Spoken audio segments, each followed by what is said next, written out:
Okay guys, hello everyone. Ayan, meron tayong gagawin ngayong recipe. So, ang ginagamit ko ngayon is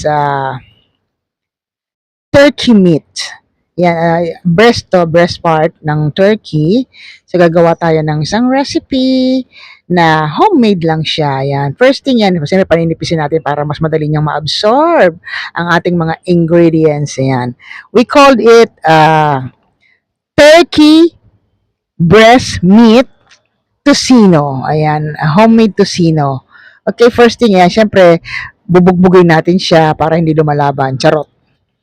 Para mas madali siyang lumambot. Ayan. Kaya nga dapat manipis lang para mas masarap siyang kainin at mas malambot. Kasi ang turkey, pag makapal, lalo pinride mo, medyo matigas yan siya. So, kailangan natin siyang bugbugin at nang lumambot ang mga matitigas na ulo. Charot.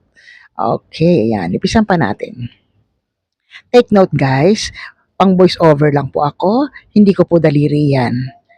Ayan, medyo alam niyo na, namamaga yung daliri, hindi po akin yan mga kapatid. Ayan, alright, nakakarami na tayo.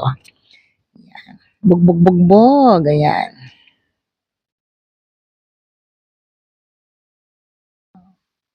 Okay, ayan na. So, yan po yung purpose ng dinidikdik natin yung turkey meat para lumambot po siya while marinating. Ayan, tapos na po tayo guys. So, titimplahan na natin ang ating turkey breast meat. Okay, first thing, lalagyan natin ng pineapple juice, pampalasa. Ayan, tinanggal ko na yung cover for security purposes. Charot. Ayan. So, binubuksan na po natin at ibubuhos na po natin ang juice. Ang tagal niya pong magbukas ng juice.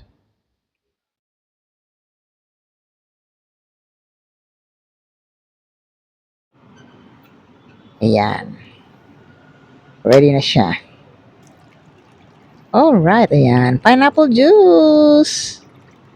Bahala na po kayo kung anong gusto nyo pineapple juice. Yung medyo mura-mura o mapapamura ka sa mahal. Charot.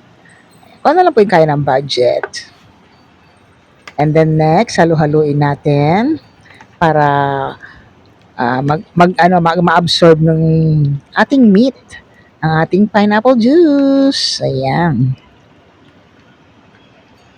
So, next natin ilalagay ang brown sugar. Alright. Yan, brown sugar po ang ginamit namin kasi bukod sa mas madali siyang tumamis, swak sa budget. Ayan.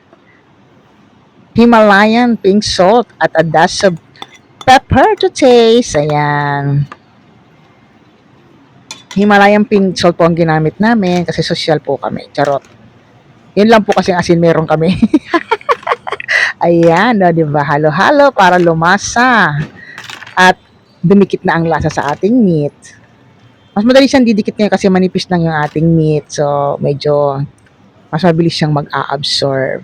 And then, nalagyan na siyang pampakulay para magmukha siyang tosino. Yeah, alam niyo ba yan? Hindi po yan dugo ng manok o ng baboy. Yan po ay beetroot para mapula-pula. O, di ba? Virgin na virgin. Charot. Ayan. Healthy na, di ba? Ano tayo sa healthy? Huwag tayong gagamit ng mga coloring food para kumulay tosino. Yan po ginamit namin fresh beetroot. Kasi mura po ang beetroot na nabili namin. Basta kaswerte kami ng mura-murang beetroot. Ayan, o diba? So, ayan, ready na ang ating tosino. Ibababad na po natin yan. Tapos, pag na yung saktong marination niya, ipiprito na natin siya, o di ba? Meron na kaming homemade tocino. O di ba? Yummy yummy. So, ready na po yan for preservation. Charot. Alright. O, di ba? Halo-halo natin siya. Okay, bye-bye. Salamat sa panonood. Sana magustuhan nyo at makatulong.